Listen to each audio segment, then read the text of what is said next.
Hi, everybody that is watching us.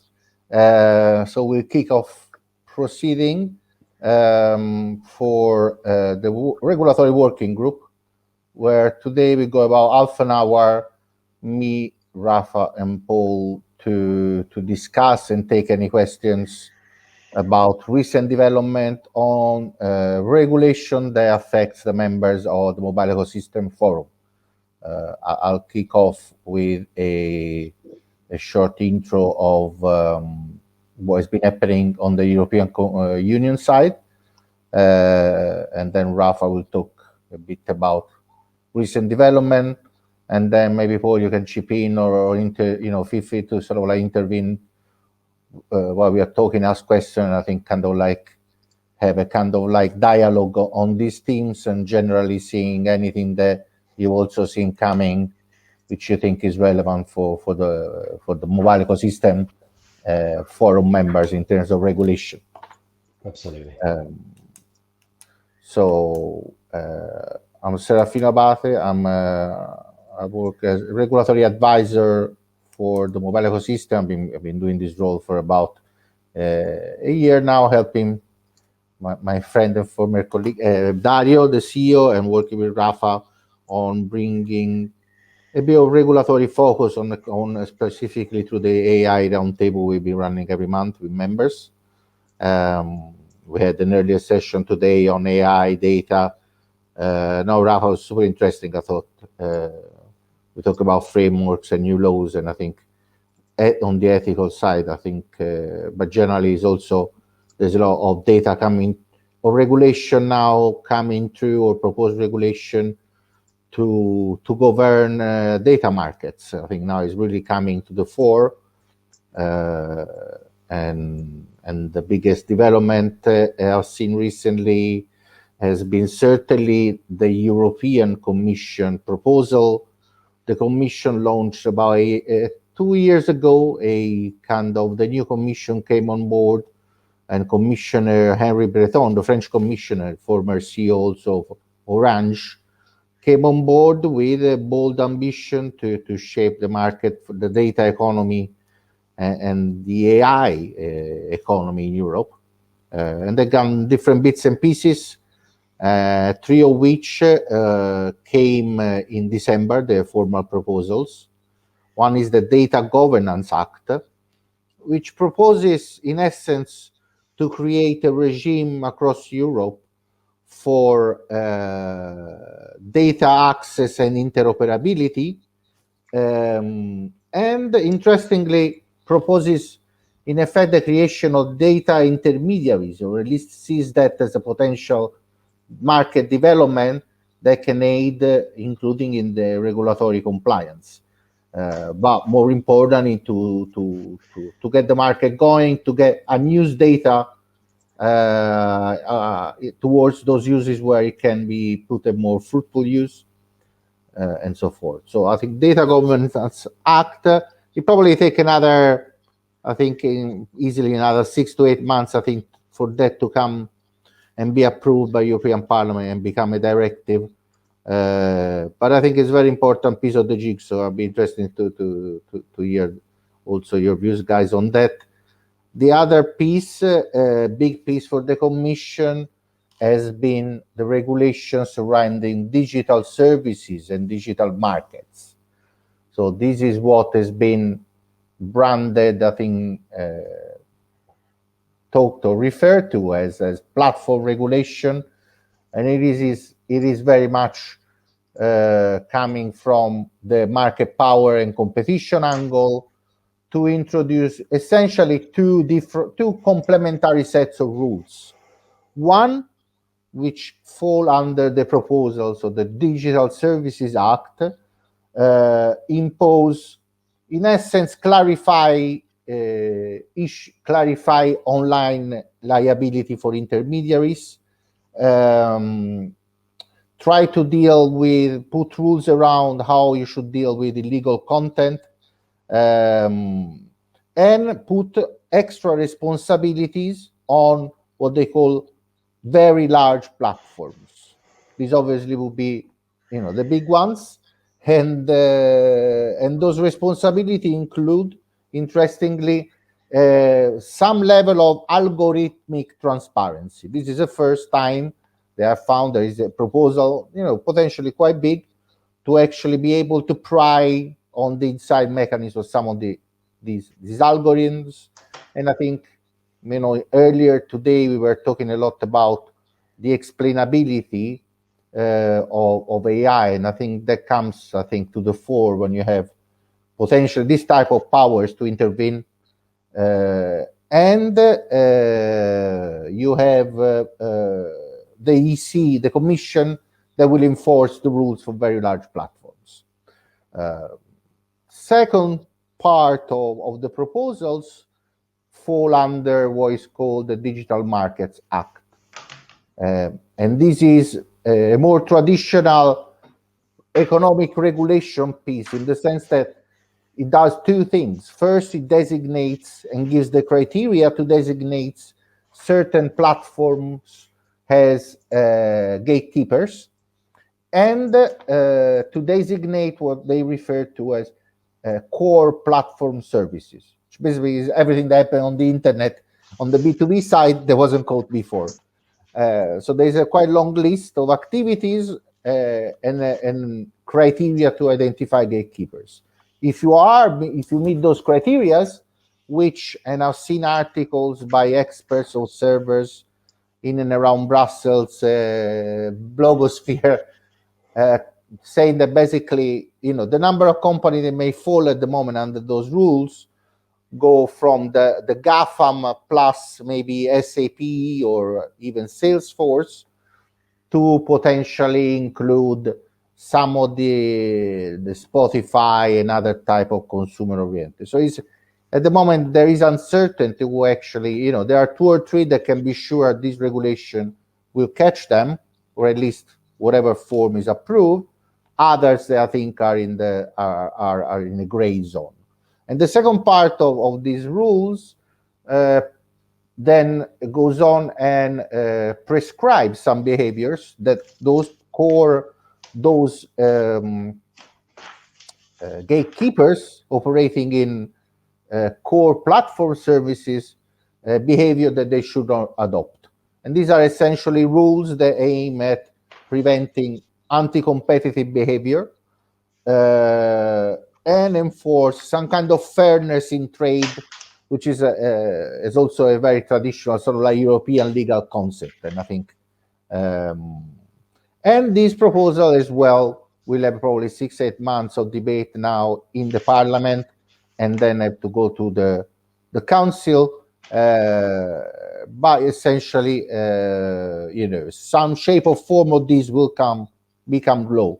And it strikes me that all these, in a way, it adds, I think, to the already existing rules on privacy, to increasingly add to the regulatory stack, if you look at especially going towards machine learning and AI application as well. So that was my piece, and of what kind of like happened, I've seen interesting lately. Rafa? Yeah, thanks.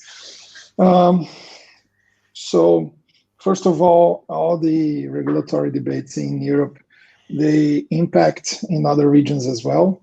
So Latin America is no different.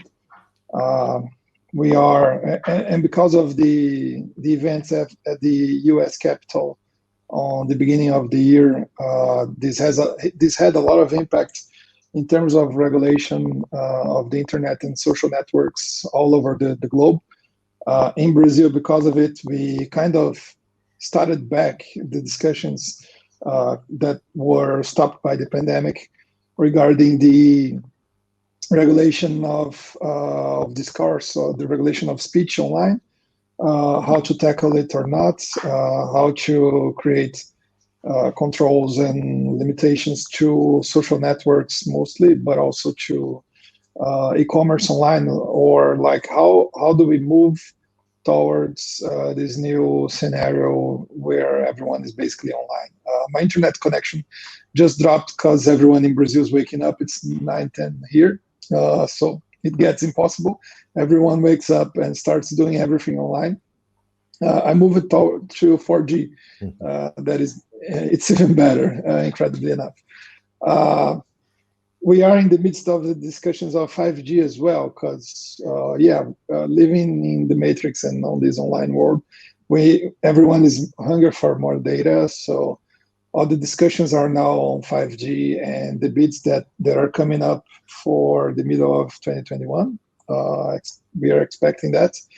With the deployment of the new networks being planned for the end of 2022. So kind of 18 months from now. And there's a lot of discussions of like, okay, so how do we control, how do we create safe spaces in this sea of data that we're going to be on? What exactly is 5G for? Like, is it a better 4G connection, just it? Or are we actually, we're discussing a lot of how to get rid of network neutrality for some specific kinds of applications, especially for network slicing. That seems to be one of the biggest features of 5G. And like, okay, how does this is going to work? Considering that Brazil, Mexico, Argentina, Uruguay, Chile, Peru, they've all put network neutrality as actually a legal right on new laws that were enacted 5 or 4 years ago.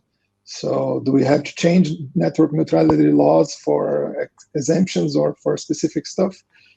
These are the kinds of discussions we're having right now.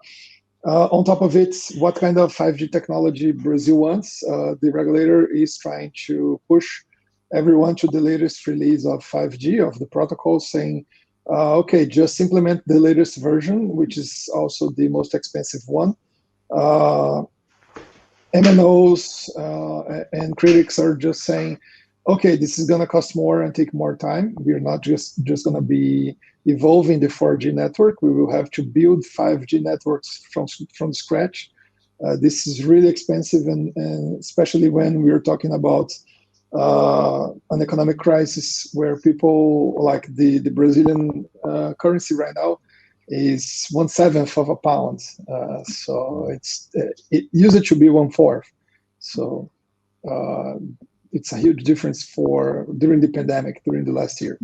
So it's of course way more expensive right now to just build such network, and everyone is just asking for a break, or at least tax breaks for a couple of years after the implementation of the networks. So it gets easier for people to actually hire and subscribe to 5G plans, and then see what are the applications, how it works or not.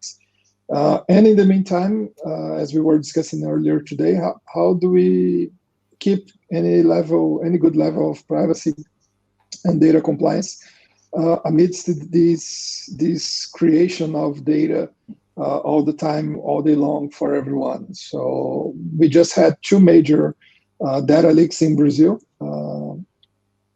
We don't have like a lot of information on it yet. It's being investigated, but it seems data from 103 million Brazilians' financial data have been leaked.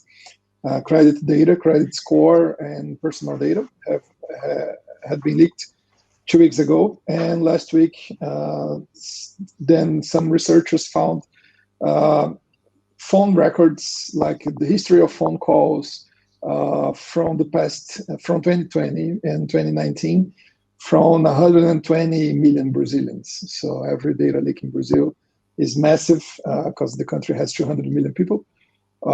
Basically with the history of calls from the past year, and data, basic data from address, personal data, and so on.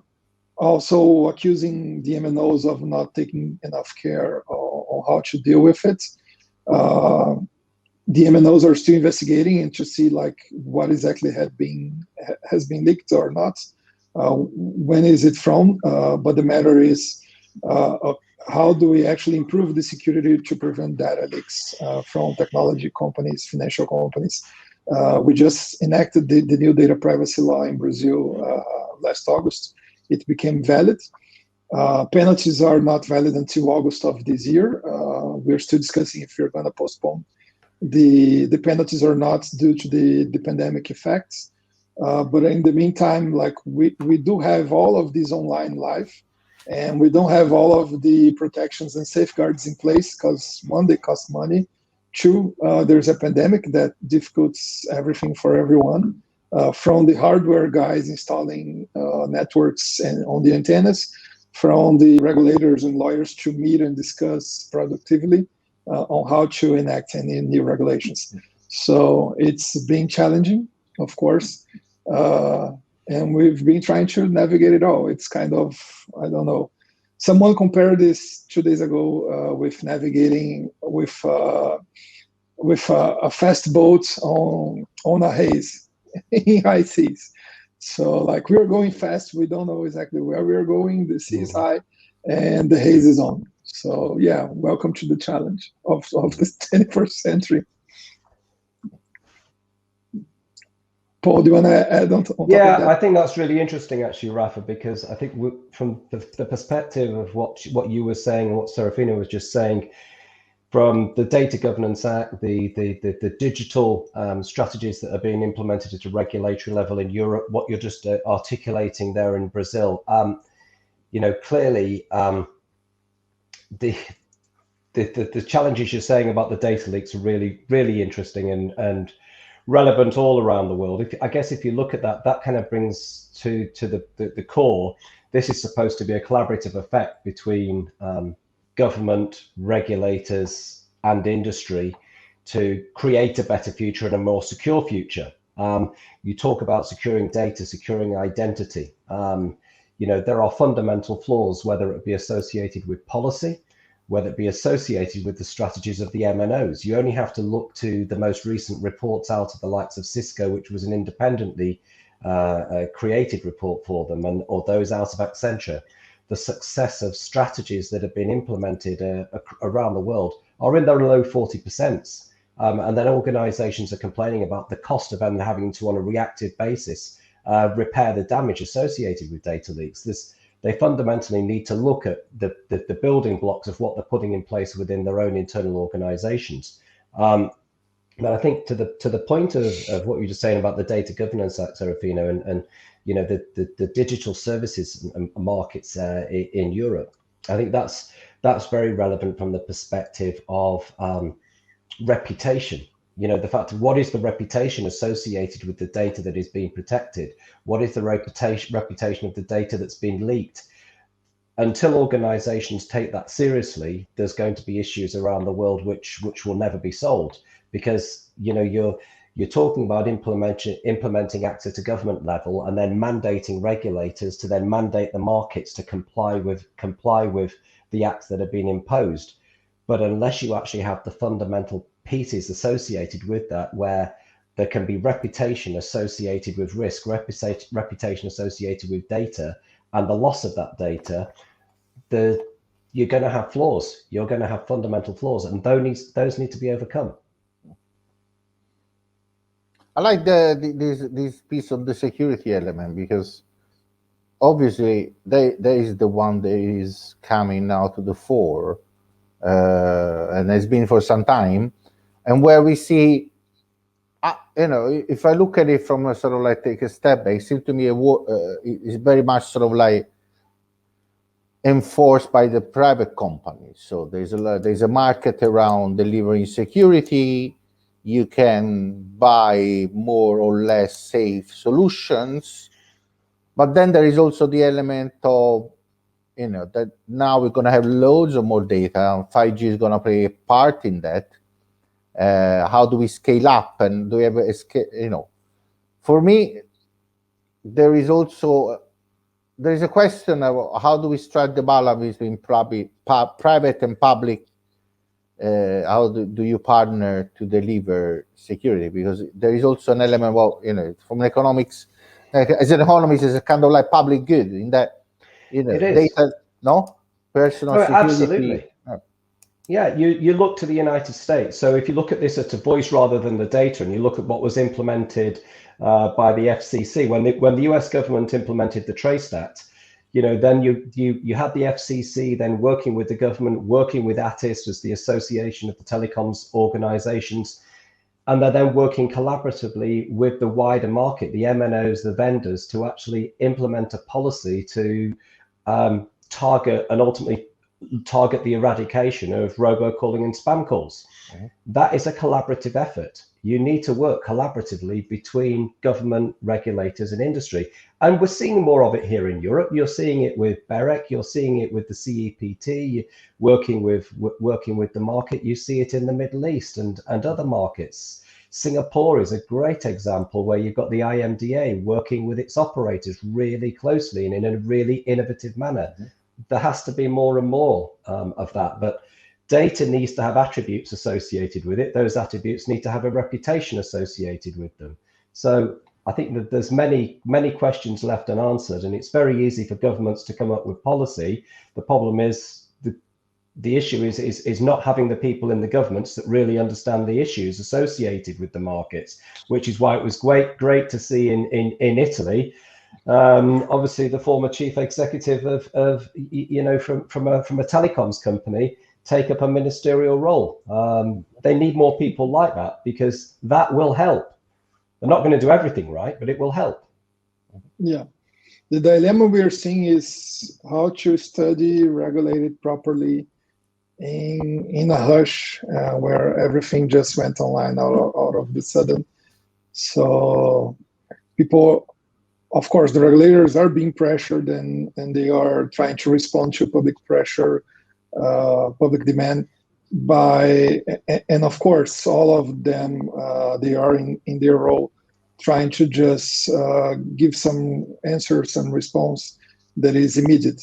And what we are seeing is like some regulation surges that are just trying to tackle something pretty simply, or just not looking in deep what are the impacts, what exactly is being regulated.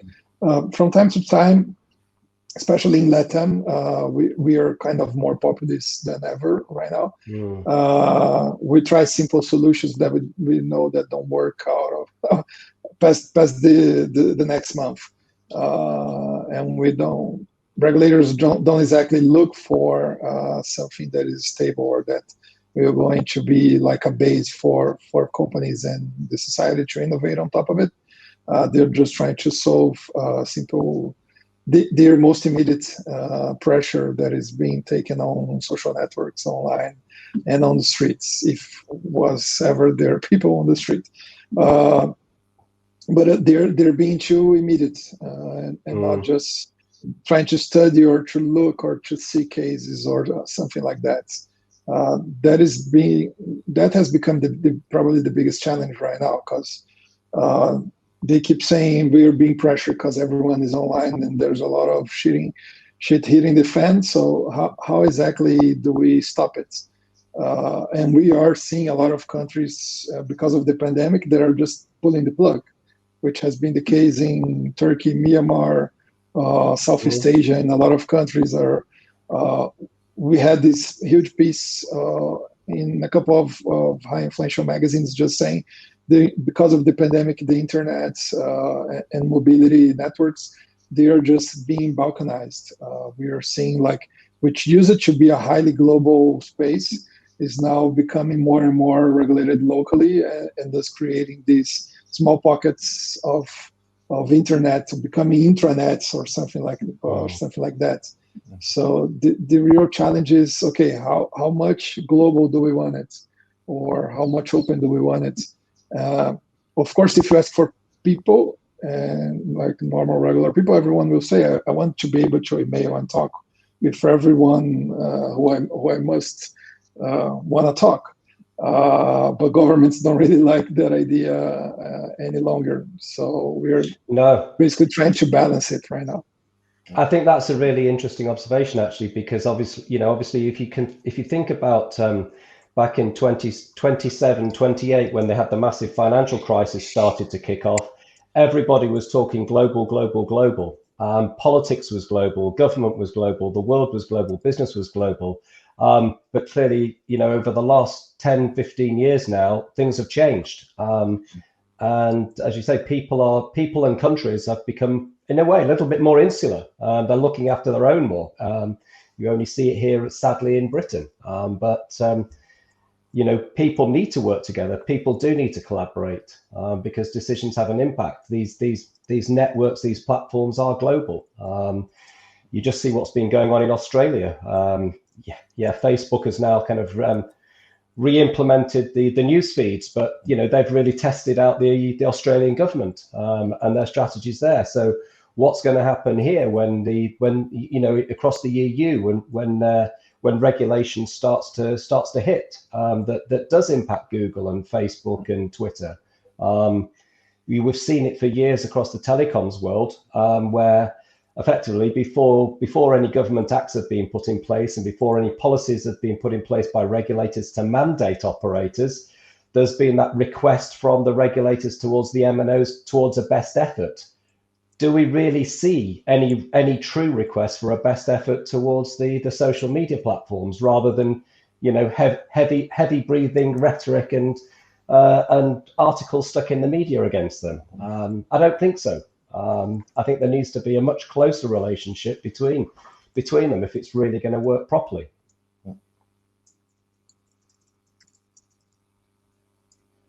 Rafa? Yeah, I think this is the big challenge right now. People are eager to regulate anything, to show something. And this is the big topic. We still don't know how long it's going to last. Probably some countries will jump the gun and will become eager and will pass regulation that will impact something.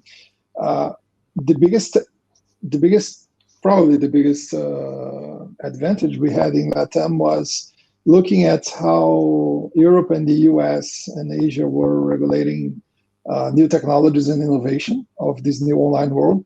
And then we could decide. And that happened in the first wave of regulation when we were building the networks, the second wave of regulation when we were discussing civil rights online.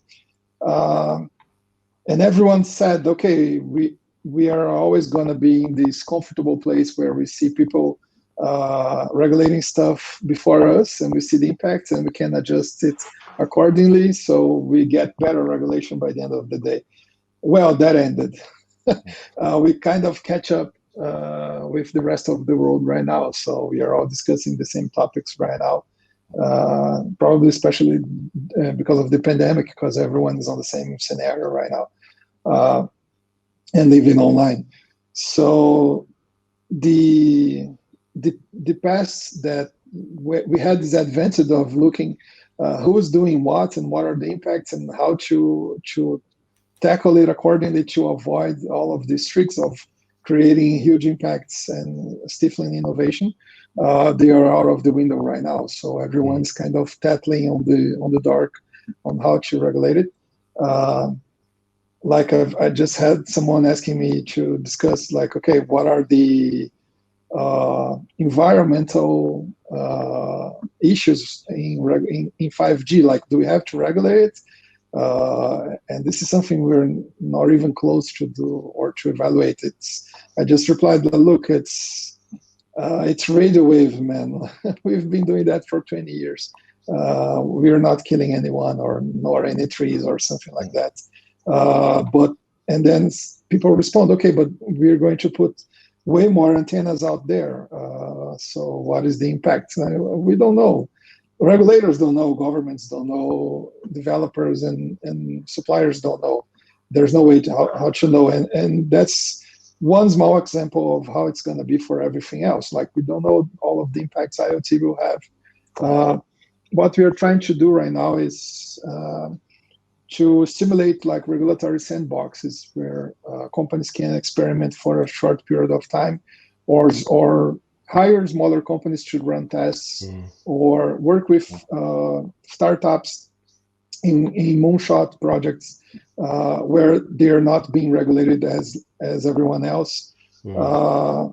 we're working with the Brazilian Data Protection Agency right now in what are the actual rules and what are the actual lighter rules that small and medium companies will get for data protection policies and compliance. So it's like one big old jurist in Brazil once said, "You don't treat the unequal equally." So that's probably what we're trying to do, because everyone is trying to regulate 5G and the online world as the same so what it worked in Europe will work in Brazil and will work in the US and in Africa. That's just not true anymore. So the reality is the culture, the way of doing it. Of course, we all share the same base of human values in the West mostly, but outside of that, the applications, the space everyone will have, they're completely different, and they will be more different than ever right now. Because what you guys need in Europe or in the US is definitely not what we need here in Latam or in Southeast Asia, for instance. Thanks, guys, and I think we come to a natural end to our discussion and session. Thanks for your points. I think my takeaway from this is obviously there is some fragmentation, but then, as Rafa was saying, probably some fragmentation globally of the rules is inevitable to meet different sensitivities. But at the same time, I hear that there is also, all these discussions globally are happening at the same time. So you have Australia, you have Latin America, you have the US talking about platform regulation, Japan did something. So all these hopefully sort of, will have fragmentation to reflect local sensitivities, but maybe we'll also have, more certainty about the rules this year that they apply. Thanks, Rafa. Thanks, Paul, for your time, your intervention. It's really nice to have this chat with you. And I think now it's time for us probably to rush to get our lunches. And for Rafa, it's breakfast. It's breakfast, yeah. Yeah. Nice to talk with you guys. Take care. Take care. Bye, guys.